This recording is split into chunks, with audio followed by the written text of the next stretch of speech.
و ټولو ګاونډیانو ته پیغام دا دی چې موږ د هیچ چا سره لانجه نه غواړو، د هیچ چا سره جنجال نه غواړو. خو البته که زموږ پر خاوره باندې تجاوز کیږي، که زموږ خلکو ته تاوان رسیږي، موږ د خپلو خلکو او د خپلې خاورې دفاع کوو، په هر صورت یې کوو. هغه که د سر په بیه هم موږ یې کوو، هېڅ د هیچ چا څخه ډار نه لرو. امریکایانو او پاکستانیانو ته په خپل اختیار هم ډېر شیان زموږ تر موږ تر راتګ مخکې ورکړي وو.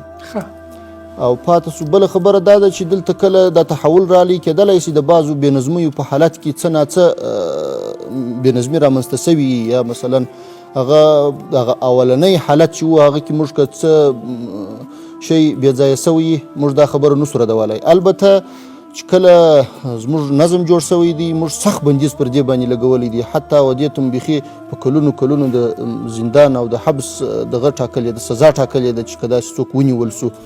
نو دا چې سرحدات زموږ مربوط دي، موږ په سرحداتو کې ډېر کوشش کړی دی، سرحدي لواګانو مسؤلین مو ډېر متوجه کړي دي چې تاسو کوشش وکړئ چې هیڅ شی د هېواده څخه ونه وځي. او دا خبره چې کیږي چې اسلامي امارت نشي کولای چې هغه وسایل چې دلته پاته دي دا وساتي، محفوظ یې کړي، دا صرف او صرف تبلیغات دي. موږ دا استعداد لرو، دا صلاحیت لرو او کولی سو چې هغه شیان چې دلته پاته دي، که نظامي وسایل دي، اسلحه د هر څه چې دي، دا وساتو او تر پخوا په ښه انداز وساتو. زما تر خبرو مخکې هم موږ کوشش کوو چې د دوی سره رابطه په یو طریقه ټینګه کړو او د مذاکراتو د لارې د خپل ملکیت بیرته زموږ خپل هېواد ته راسي.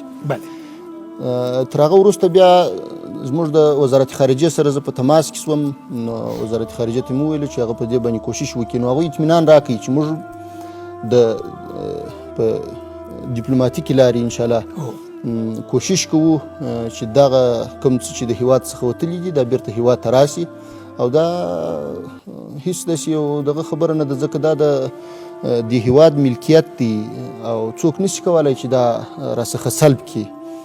نو او نه موږ دا شی چاته ورپرېښولی سو.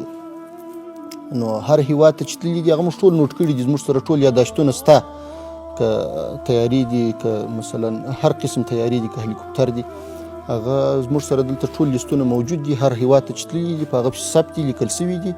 موږ کوشش کوو چې په خبرو د مذاکراتو د لارې دا شی بیرته زموږ لاسته راسي او کومه لانجه او کوم مشکل را پیدا نسي. ځکه موږ نور غواړو چې د هېواد مو د لانجو او د ستونزو د مشکلاتو څخه راووځي. نو نه غواړو چې د ګاونډیانو او نورو هېوادونو سره مشکلات جوړ کړو.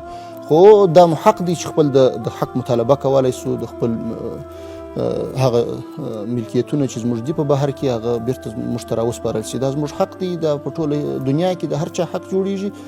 نو موږ د خپل حق مطالبه کړې ده او اوس هم کوو. بیا موږ ډېر کوشش کړی دی، د سرحدي مسؤلینو ته او سرحدي ځواکونو ټولو ته مو هدایت کړی دی چې تاسو به کوشش کوئ چې د ګاونډي هېواد سره په څونه ښه انداز باندې ګزاره کیږي تاسو یې وکړئ.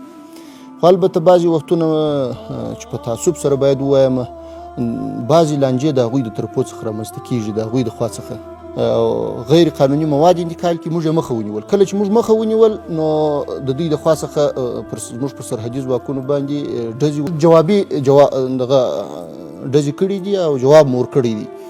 او پاتې سو ترکمنستان سره چې کله مشکل جوړ سو، یو اپلای یو د افغانستان تبع افغان په شهادت ورسوي. نو ملکي سړی د هغه په هکله موږ خبرې ورسره روانې کړلې. دوی وویله چې بیا به هېڅکله دا شی نه تکراریږي. خو وروسته بیا دا خبرې لا روانې وي چې بل کس یې ډېر سخت وهلی و، یعنې داسې په بېرحمه شکل یې وهلی و چې بیخي هغه تر روغتونو پورې ورسېدی. نو په دغه صورت کې بیا موږ د خپلو خلکو او د خپلې خاورې د دفاع په خاطر د هغوی سره نظامي برخورد رامنځته سو. بیا مو دا خبره پسې تعقیب کړله. یعنې دا د سیمې د خلکو څخه تاسو پوښتنه کولی شئ، موږ د دغه شهید تاوان 10 لکه افغانۍ دا د دوی څخه واخیستله او کورنۍ ته مو تسلیم کړلې، او د زخمیانو دپاره مو هم د دوی څخه تاوان واخیستی. دا دغه سیمې خلکو ما سفر کړی و او د سیمې خلکو زموږ مسؤلینو راته وویله چې تر اوسه پورې د افغانستان په تاریخ کې یعنی په د نږدې تاریخ کې دا نه و تېره سوې چې مثلا د یو ګاونډي هیواد څخه دا تاوان اخیستل سوی. نو زما و ټولو ګاونډیانو ته پیغام دا دی چې موږ د هیڅ چا سره لانجه نه غواړو، د هیڅ چا سره جنجال نه غواړو. خو البته که زموږ پر خاوره باندې تجاوز کیږي، که زموږ خلکو ته تاوان رسیږي، موږ د خپلو خلکو او د خپلې خاورې دفاع کوو، په هر صورت یې کوو. هغه که د سر په بیه هم موږ کوو، هیڅ د هیڅ چا څخه ډار نه لرو.